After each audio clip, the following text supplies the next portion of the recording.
সুচেতনার নিয়ম অনুযায়ী এই সংখ্যাটি সম্পূর্ণ মুক্ত সংখ্যা হওয়ার কথা। মুক্ত সংখ্যা এই অর্থে আমরা সাধারণত একটি সঙ্গে বছরে দুটি সংখ্যা করি, একটি সংখ্যা থাকে বিষয় ভিত্তিক এবং একটি সংখ্যা করা হয় মুক্ত, যাতে অনেকের লেখা আমরা জায়গা করে দিতে পারি। কিন্তু সুচেতনা বর্তমানে যে জায়গায় পৌঁছে গেছে, মুক্ত সংখ্যা করতে চাইলেও তার মধ্যে একটা বিষয় এসেই যায়। বিশেষ আলোকপাত করা হয়েছে গাজন সংস্কৃতির ওপর, এবং সেই গাজন সংস্কৃতির ওপর বেশ কয়েকজন লিখেছেন এবং একটি লেখা আমাদের পুনরায় মুদ্রণ করা হয়েছে, যে লেখাটি মানে এখন আর পাওয়া যায় না, আমাদের সংখ্যাটিও নেই, সেই জন্য সেটিও যুক্ত করা হয়েছে।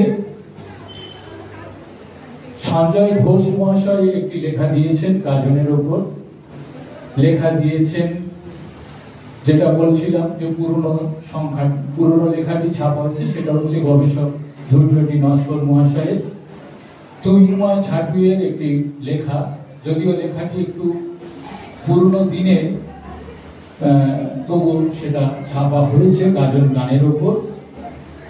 আর অম্বুলিঙ্গ বড়াশি শিব মন্দিরের যে গাজন উৎসব, সেই গাজন উৎসব নিয়ে বর্তমানের গবেষক রণজিৎ দেবনাথ তিনি লিখেছেন একটি দীর্ঘ প্রবন্ধ, এবং সুন্দরবনের শৈব গাজন এবং তার নৃতাত্ত্বিক অনুসন্ধান নিয়ে একটি দীর্ঘ প্রবন্ধ লিখেছেন সম্মাননীয় দেবীশঙ্কর বিদ্যা, গবেষক দেবীশঙ্কর বিদ্যা।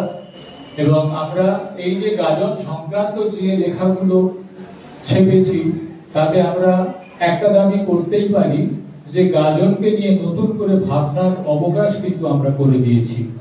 কারণ এখানে গাজনকে সম্পূর্ণ অন্য চোখে দেখা হয়েছে।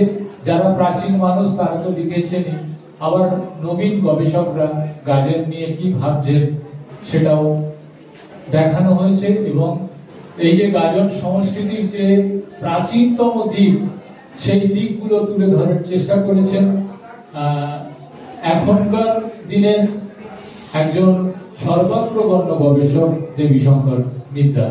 তিনি এই গাজন সংস্কৃতিকে কতটা দূরবর্তী অঞ্চলে নিয়ে যেতে পেরেছেন সেটা আপনারা দেখতে পাবেন এই সংখ্যায়। তবে তাকে আমরা যথেষ্ট সময় দিতে পারিনি, তিনি আরো সময় দাবি করেছিলেন এবং সংখ্যাটি ততদিনে মানে আরো দেরি হয়ে যেত। আর আপনারা একটু জানেন যে সুচেতনা অন্তত বছরের সংখ্যাগুলো ঠিকঠাক করার চেষ্টা করে, সেটা করতে গিয়ে আমরা ততটা সময় দিতে পারিনি।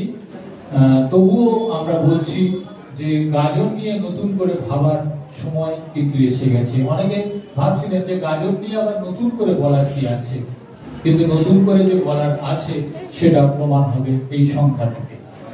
এরপরে আমরা আজকে একটা দীর্ঘদিন ধরে একটি প্রবন্ধ সুচেতনায়, মানে এই বিশেষ সংখ্যার কারণে লেখাটি স্থান করে নিতে পারছিল না, ভালো একটি লেখা হলেও দেবাশিস মুখোপাধ্যায় লিখেছেন পর্যটন ইতিহাসে বাউল তথ্য ও তত্ত্বের বিস্তৃতি, বাউল গান বিষয়ক একটি সুন্দর প্রবন্ধ তিনি উপহার দিয়েছেন। আর অলোক কুমার শর্মা বিশিষ্ট গবেষক, প্রাবন্ধিক, বয়স্ক মানুষ, এবং তবুও তার মতো সরল তরতাজা যুবক খুব কম আছে। এই তার লেখা ময়মনসিংহ গীতিকার উপরে একটি লেখা, এবং আপনারা জানেন সেই ময়মনসিংহ গীতিকা যখন প্রথম ছাপা হয়েছিল তার থেকে ঠিক 100 বছর আমরা এখন পার করে এসেছি। আমাদের ছোট্ট নতুন গবেষক বিশ্বজিৎ ছাটুই, আপনারা জানেন যে বর্তমানে শিক্ষার জন্য যারা কাজ করেছিলেন সেই সময় তাদের অগ্রগণ্য একজন ব্যক্তিত্ব, যারা বিশেষ করে এই দক্ষিণ 24 পরগনার পিছিয়ে পড়া মানুষদের শিক্ষার জন্য কাজ করেছিলেন, তেমনই একজন ব্যক্তিত্ব ছিলেন রায়চরণ সর্দার। সেই রায়চরণ সর্দারের 700 বর্ষ এই আগামী মার্চে আসছে। সেই উপলক্ষে আমরা সার্ধ শতবর্ষে শিক্ষা আন্দোলনে যুগন্ধর পুরুষ রায়চরণ শিরোনামে একটি প্রবন্ধ ছেপেছি। আর বিশিষ্ট গবেষক, সুন্দরবন গবেষক সুভাষ আচার্য মহাশয়ের উদ্ধাও বলে একটি প্রবন্ধ ছেপেছি, যার মধ্যে সুন্দরবন সংস্কৃতি এবং আমাদের সংস্কৃতির মধ্যে যে সমস্ত জিনিসগুলো উদাহরণ হয়ে গেল, আমরা আর দেখতে পাই না বা পেলেও খুব কম দেখতে পাই, তেমন কিছু নিয়ে তিনি আলোচনা করেছেন।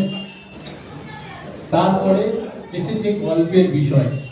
আমরা কয়েকটি প্রবন্ধ এবং গল্প দিয়ে সাজিয়েছি এই সংখ্যাটিকে। এই 56তম সংখ্যা প্রকাশ উপলক্ষে আমাকে গল্প সম্পর্কে কিছু কথা বলার জন্য বলা হয়েছে। এখানে যে গল্পটি মুদ্রিত হয়েছে সেই গল্পটির বিষয় গৌতম বাবু আগে ঘোষণা করেছেন, তবু আমি বলছি পকেট মার। এই ঘটনাটি উৎস ভূমি হচ্ছে ক্যানিং টু শিয়ালদহ একটি লোকাল ট্রেন। আমাদের মদনদা সম্মাননীয় সভাপতি, তিনি তার ভগ্নিপথের বাড়ি টেকরাখালীতে দিয়েছিলেন, ক্যানিং থানার অন্তর্গত। সেখানে ভগ্নিপথের মুখ দিয়ে এই গল্পটি শুনেছিলেন যে এই গ্রামে এক চাকুরিজীবী একটি মহিলা পকেট মারকে নিয়ে সুন্দর করে কেমন সংসার যাত্রা নির্বাহ করছে, তুমি দেখবে চলো। তা মদনদা সেই তথ্যটা আমাদের সামনে উপস্থাপন করেছেন। আমরা সেইটাকে নিয়ে যে যার ভাবনা মতো একটি করে গল্প লিখেছি।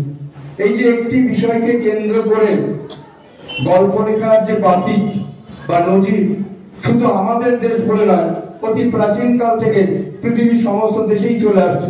আমরা যদি মহাকাব্যের দিকে তাকাই, রামায়ণ বলুন, মহাভারত বলুন, কিংবা বিদেশের ইলিয়াড ওডিসি বা যাই বলুন না কেন, সেই সমস্ত বিষয়কে কেন্দ্র করে মধ্যযুগ থেকে শুরু করে আধুনিক যুগের সমস্ত কবিরা তারা বিভিন্ন কবিতা, নাটক, গল্প, কাব্য লিখে চলেছেন। কিন্তু এখানে ভাবনার রূপান্তর ঘটবে, এটা স্বাভাবিক ব্যাপার, কারণ প্রত্যেকের ভাবনা তো একই রকম নয় এবং উপস্থাপন ভঙ্গিমা কিংবা তাদের দৃষ্টিভঙ্গি সম্পূর্ণ স্বতন্ত্র কিংবা আলাদা। এখানে ঠিক সেই ব্যাপারটাই ঘটেছে। আমরা একই বিষয়কে কেন্দ্র করে গল্প লিখলেও আমাদের উপস্থাপন, দৃষ্টিভঙ্গি, চিন্তা ভাবনা সম্পূর্ণ ভিন্ন ভিন্ন হয়েছে। এছাড়া আরো একটি ছোট্ট গল্প বলি। আমরা মহাকবি কালিদাসের কথা জানি, বিক্রমাদিত্যে নবরত্ন সভা তিনি শ্রেষ্ঠ রত্ন। তাকে এবং তার এক ওই রাজসভার অপর কবিকে একটি শুষ্ক বৃক্ষের শুষ্ক ডাল দেখিয়ে সম্রাট বলেছিলেন যে এটাকে অবলম্বন করে কিছু রচনা করতে। তা পূর্ববর্তী কবি জবাব দিয়েছিলেন, শুষ্কং কাষ্ঠং তিষ্ঠতি অগ্রে। তিনি ওই শুকনো ডালটাকে দিয়ে এইভাবে সাধারণ বর্ণনা করেছেন। কিন্তু মহাকবি কালিদাসকে যখন বলা হলো, তিনি তার যে কাব্যিক দৃষ্টিভঙ্গি এবং তার যে প্রতিভা সুলভ মনোভাব, তাই দিয়ে তিনি বর্ণনা করলেন নীরস তরুবর ফুল প্রভাত।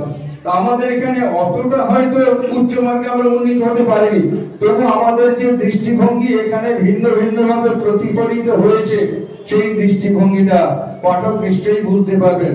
এবং এই যে বিষয়কে কেন্দ্র করে আমরা গল্প রচনা করলাম বা লিখলাম, সেই বিষয়টি আমাদের সমাজের একটা বাস্তব ঘটনা।